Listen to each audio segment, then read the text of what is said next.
Buenas tardes. Vamos a realizar la información que nos va a proporcionar sobre la ingeniería financiera, el uso y la aplicación de los contratos swaps y warrants. Estos instrumentos financieros son los únicos que nos falta ampliar un poco más sobre cómo se llevan a cabo en la aplicación de la cobertura de riesgos en los mercados financieros. Y vamos a tratarlo en esta última sesión, que es la sesión número 5 de Ingeniería Financiera. ¿Qué pasa con el swap? ¿Cuáles son los dos tipos de aplicaciones que podremos tener? El swap lo podremos llevar a cabo en el momento que queremos hacer una negociación en divisas, así como también con las tasas de interés. Mediante ese instrumento vamos a poder transformar una tasa variable a una tasa fija. Pero para poder llevar a cabo ese tipo de cambio de tasas de interés, deberemos llevar a cabo un contrato swap, en el cual las empresas tienen que contratar un swap con un banco diferente al que les está dando el préstamo original del financiamiento. Recordemos que los swap es un tipo de contrato que me va a permitir tener una cobertura de riesgo ante una tasa de interés que cambie al solicitar un crédito.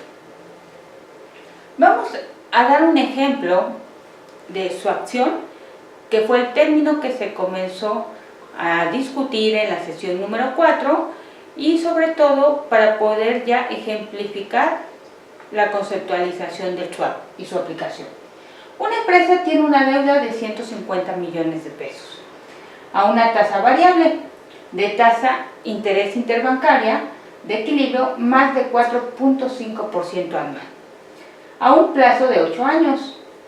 Estamos de acuerdo que la TIE va a tener fluctuaciones durante ese periodo en el cual está estipulado el contrato swap.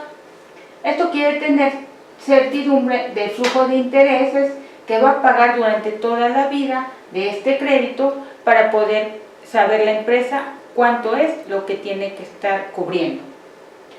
Va a contratar un swap con un banco, con el cual se obliga a pagarle intereses a una tasa fija de 14% anual sobre los 150 millones de pesos durante los 8 años. Mediante el contrato, el banco se obliga a pagarle a la empresa el monto de intereses derivados de la tasa variable TIE sobre los 150 millones de pesos. Si ustedes observan aquí, estamos hablando de dos tasas. La empresa es la que está obligada a una tasa fija, mientras que el contrato swap del banco está obligado a pagar montos de intereses derivados de la tasa variable, que es la tasa interbancaria. Esto significa que con el swap la empresa elimina el factor variable de su tasa original, debido a que por un lado paga la TIE a su prestamista y recibe la TIE del banco con quien contrató el swap. Estamos hablando de la persona con la cual hice la negociación más el banco con el cual estoy haciendo el contrato para poder llevar a cabo esa cobertura de riesgo y manejar las dos tasas, la tasa variable y la tasa fija. Así la empresa pagará la tasa fija al banco, que es la del 14%, y por otro lado pagará a su acreedor la tasa fija de su contrato original de 4.5% más los intereses de la TIE que le paga el banco con el que tiene el swap. De esta forma, la empresa tiene la certeza de que en los siguientes años su pago de interés anual será de 18.5%, que sería la suma del 14% de la tasa que fue acordada con el banco más el 4.5% de la tasa original con la tasa interbancaria. ¿Qué pasa con los swaps después de realizarlos? Es muy importante el poder llevar a cabo esta cobertura, sobre todo cuando existen crisis económicas en los países donde las políticas fiscales y financieras son cambiadas, así como las políticas monetarias, y me van a posiblemente llevar a cabo un alto interés generado por un financiamiento a mí como empresa. Por esta razón, la cobertura de riesgo de los swaps viene siendo una protección ante la variación de un préstamo en el cual nosotros estamos obligados a cubrir en un tiempo de mediano y largo plazo. Otro tipo de instrumento muy importante a utilizar son los warrants. El concepto de los warrants en la Bolsa Mexicana de Valores lo definimos como los títulos opcionales de compra o venta emitidos por intermediarios bursátiles o empresas a cambio del pago de una prima. Recordemos que la prima de riesgo va a contribuir a un porcentaje de la cantidad estipulada acorde a un incumplimiento que se llevará a cabo, con lo cual queda protegido el que está llevando la contratación para que si no se ejerce dicho instrumento financiero pueda al menos tener una ganancia fija. El tenedor adquiere el derecho opcional de comprar o vender al emisor un determinado número de valores a los que se encuentran referidos a un precio de ejercicio y dentro de un plazo estipulado en el mismo documento. Nosotros debemos conocer también que así como en la Bolsa Mexicana de Valores en México se manejan los warrants, también otro tipo de concepto que aquí mencionamos es un warrant para la Bolsa de Madrid, que es una de las bolsas también a nivel mercados financieros cotizadas por empresas muy importantes.